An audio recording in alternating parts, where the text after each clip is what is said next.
کی کوشش کرتے ہیں؟ بسم اللہ الرحمن الرحیم۔ احساس برتری اور احساس کہتری یہ دونوں مختلف چیزیں ہیں۔ احساس برتری یہ ہے کہ انسان خود کو برتر سمجھتا ہے، دوسرے لوگوں سے وہ خود کو اچھا سمجھتا ہے، اور احساس کہتری یہ ہے کہ انسان کی کوئی نعمت فوت ہو جائے یا انسان کے پاس کوئی نعمت نہ ہو تو وہ اپنے آپ کو پھر چھوٹا سمجھنے لگ جاتا ہے، اللہ تبارک و تعالیٰ کی نعمتوں سے محروم سمجھنے لگ جاتا ہے۔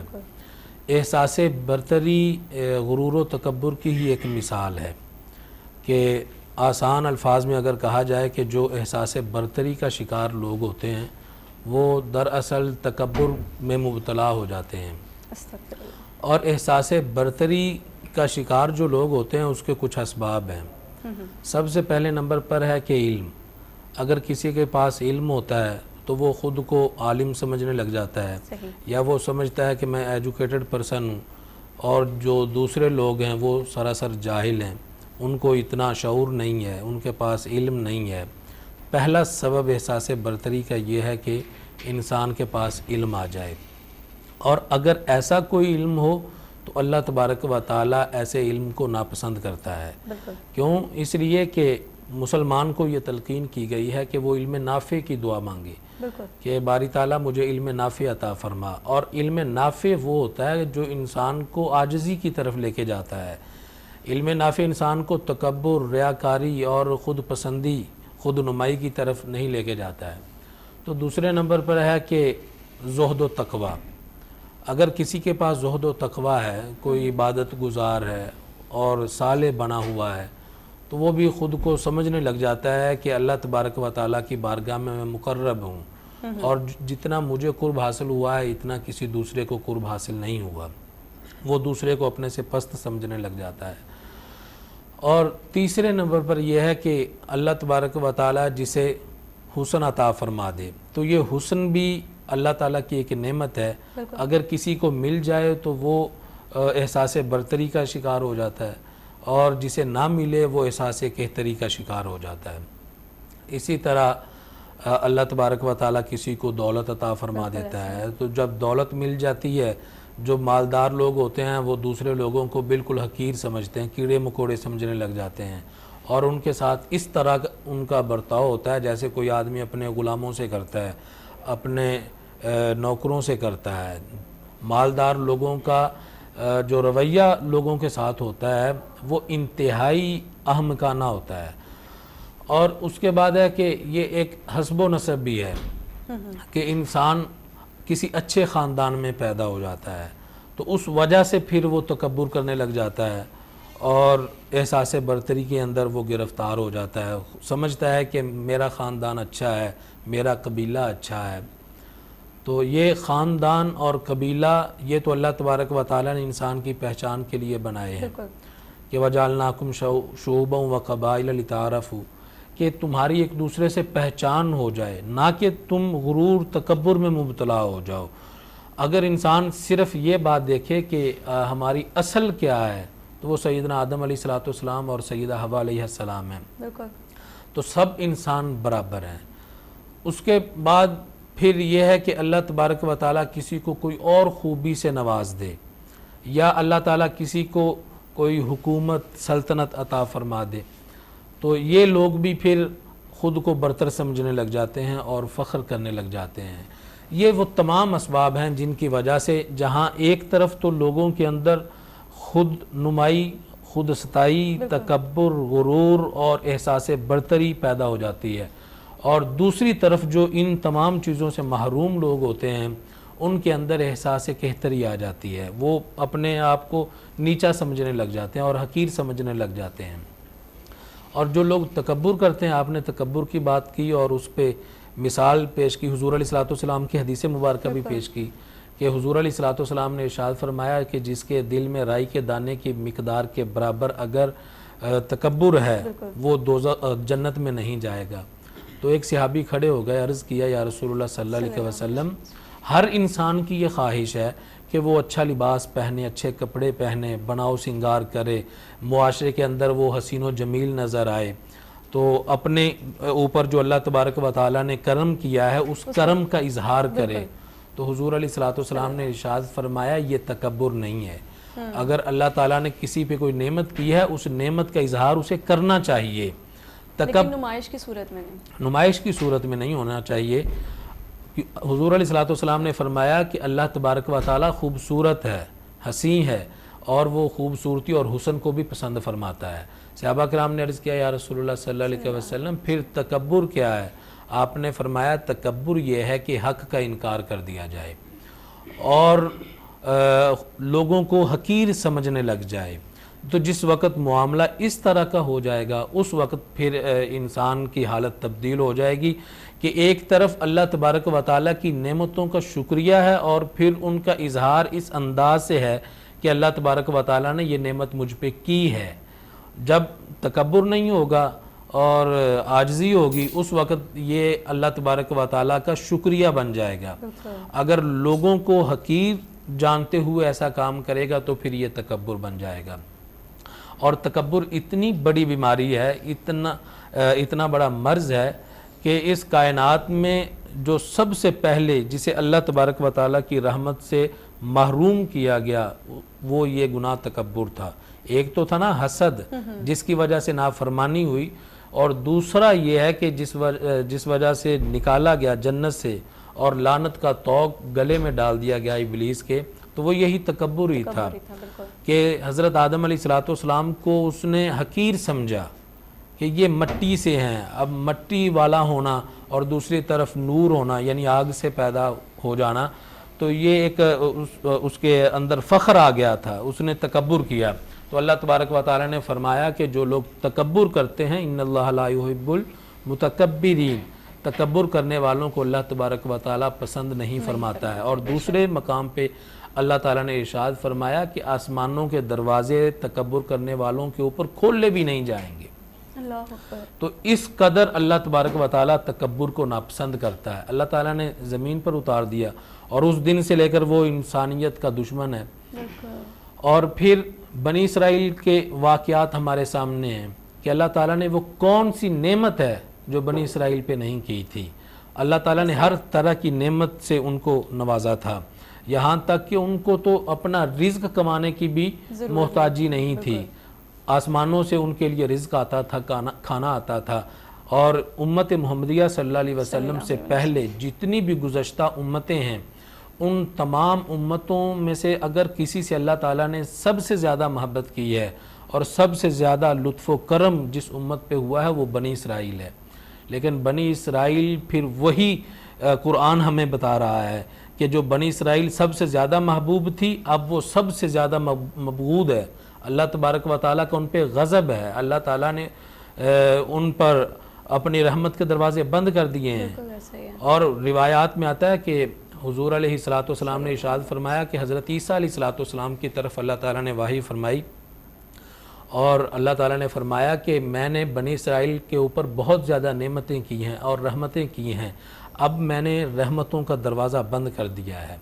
انہوں نے جو ناشکری کی ہے، جو تکبر کیا ہے اور جس غرور میں یہ مبتلا ہو گئے ہیں، ان گناہوں کی وجہ سے میں نے ان پر رحمت کے دروازے بند کر دیے ہیں اور میں ان سے ناراض ہو گیا ہوں. اب صرف میری رحمت کا دروازہ اسی وقت کھلے گا. اور فرمایا کہ جبرائیل علیہ السلام پہلے آتے رہے ہیں لیکن اب نہیں آئیں گے، اب اسی وقت آئیں گے جب میرا آخری نبی حضرت محمد مصطفیٰ صلی اللہ علیہ وسلم دنیا میں جلوہ گر ہوں گے. تو ان کے اوپر جو عذاب آئے، اللہ کی رحمت سے دوری ہوئی، اس کا سبب یہ تکبر تھا. تو جب انسان تکبر کرتا ہے اللہ تبارک و تعالیٰ اس کو ناپسند کرنے لگ جاتا ہے. پھر تکبر اور احساس کمتری یہ ہے کہ انسان کے پاس اگر کچھ نہیں ہے تو بڑا بننے کے لیے اب خود کو دوسروں سے معزز اور برتر سمجھنے کے لیے اور دکھانے کے لیے وہ جھوٹ کا سہارا لیتا ہے، سب سے بڑی جھوٹی بات کہتا ہے. مثال کے طور پہ آپ کسی فنکشن میں گئے ہیں، آپ نے کپڑے پہنے ہوئے ہیں تو سب سے پہلا جھوٹ آپ وہاں یہ بولیں گے کہ میں نے بڑے اعلیٰ برانڈ کے کپڑے پہنے ہوئے ہیں. اگر آپ سے پوچھا جائے کہ یہ کہاں سے آپ نے خریدے ہیں، ایسی آپ دکان کا نام لیں گے کہ جو بہت ہی اعلیٰ دکان ہو. اسی طرح اور بہت ساری چیزیں اس میں آ جاتی ہیں. ہم لوگ دیکھتے ہیں نا کہ پہلے تو عمرہ کرنے کے لیے جاتے تھے لوگ تو بڑا مطلب خوشی ہوتی تھی سب کو. اب تو وہ لوگوں کو بتانے کی کوشش کر رہے ہوتے ہیں, اگر لوگوں نے مطلب نظر انداز کر دیا, ایک دفعہ نہیں سنا, 2 دفعہ نہیں سنا, وہ بار بار اپنی باتوں میں نا اس کو ریپیٹ کر رہا ہوتا ہے, اور وہ یہ چیز بھی بتانے کی کوشش کر رہا ہے میں نے بڑا عالی شان جو ہے نا وہ بڑا اچھے والا عمرہ کر کے آؤں, بڑے پیسوں والا. تو یہ بھی تو عمرہ بھی کیا اور تکبر بھی کر لیا. تکبر, اصل میں تکبر کی تعریف یہ ہے کہ کسی کو حقیر سمجھا جائے. یہ جو اس طرح ہوتا ہے اس میں ریاکاری آ جاتی ہے, اس میں دکھلاوا آتا ہے, اور حق کو اگر آپ بدل دیں گے اور حق کو بدل کے آپ پیش کریں گے وہ تکبر بنے گا. اگر کوئی آدمی عمرے پہ جاتا ہے اور وہ اچھا انتظام کرواتا ہے اپنے لیے, اچھا پیکج منتخب کرتا ہے, تو اگر لوگوں کو وہ اپنے اس پیکج کے متعلق بتاتا ہے اور لوگوں پر ظاہر کرتا ہے کہ میں نے بہت اچھا عمرہ کیا ہے, تو یہ نمائش ہے, یہ ریاکاری آ جائے گی. لیکن لوگوں کو بتانے کے لیے دل میں تو وہ چیز آ رہی ہے نا کہ ہاں میں بتانے کی کوشش کروں, میرے پاس اتنا پیسہ ہے, میرے پاس اتنی چیزیں موجود ہیں, وہ چیزیں آ تو رہی ہیں نا دل میں, وہ ساری چیزیں آ رہی ہیں.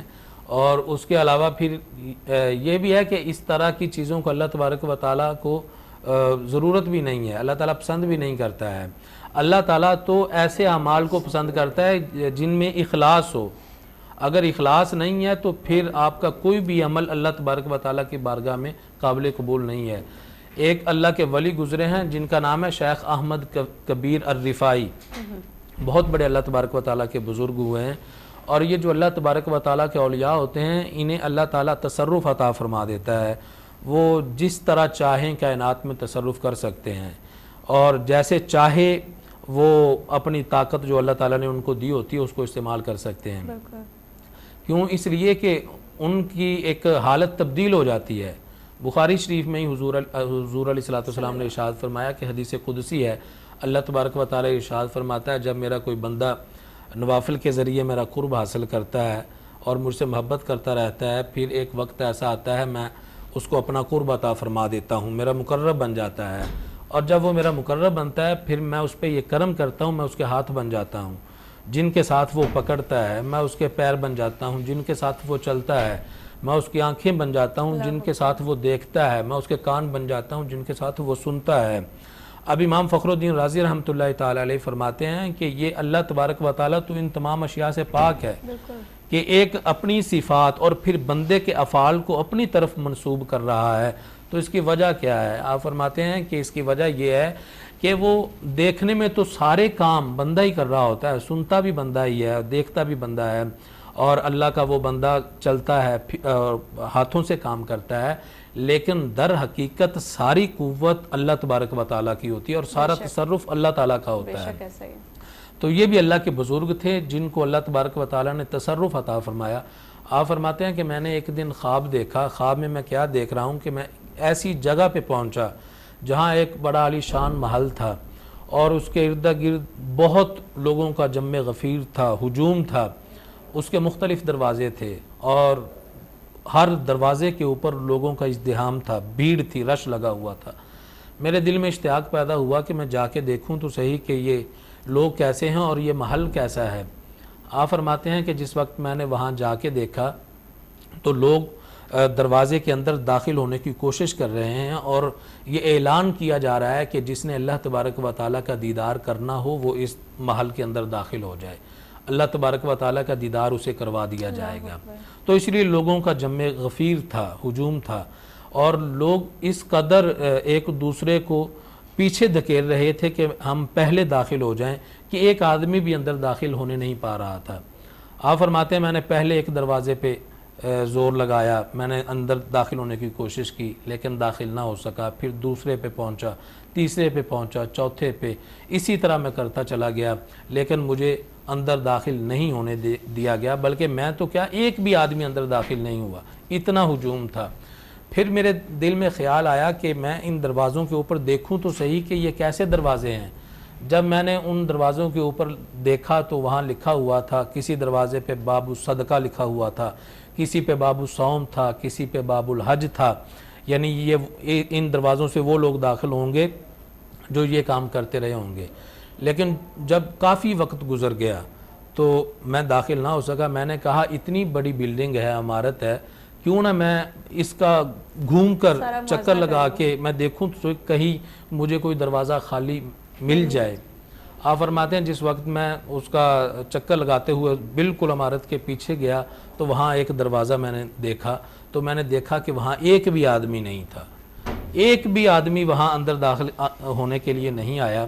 جس وقت میں قریب ہوا اور میں داخل ہونے لگا تو میں نے دل میں خیال کیا کہ میں دیکھوں تو صحیح یہ کون سا دروازہ ہے۔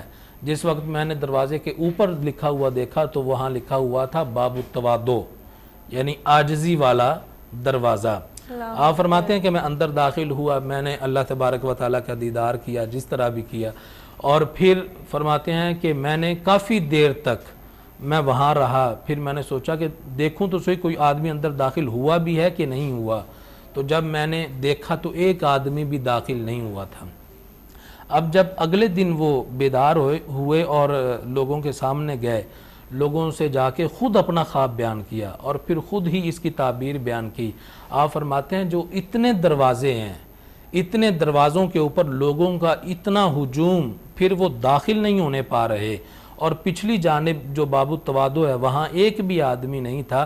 اس کی وجہ یہ ہے کہ لوگ دیگر اعمال تو بہت زیادہ کرتے ہیں، اور وہ کرتے ہیں اور کرتے بھی اس انداز ہیں کہ لوگوں کو دکھا کے کرتے ہیں، جن کا کوئی فائدہ نہیں ہے۔ آپ ساری زندگی اعمال کرتے رہیں لیکن ان کا فائدہ نہیں ہوگا اگر آپ ریاکاری سے کام لیں گے۔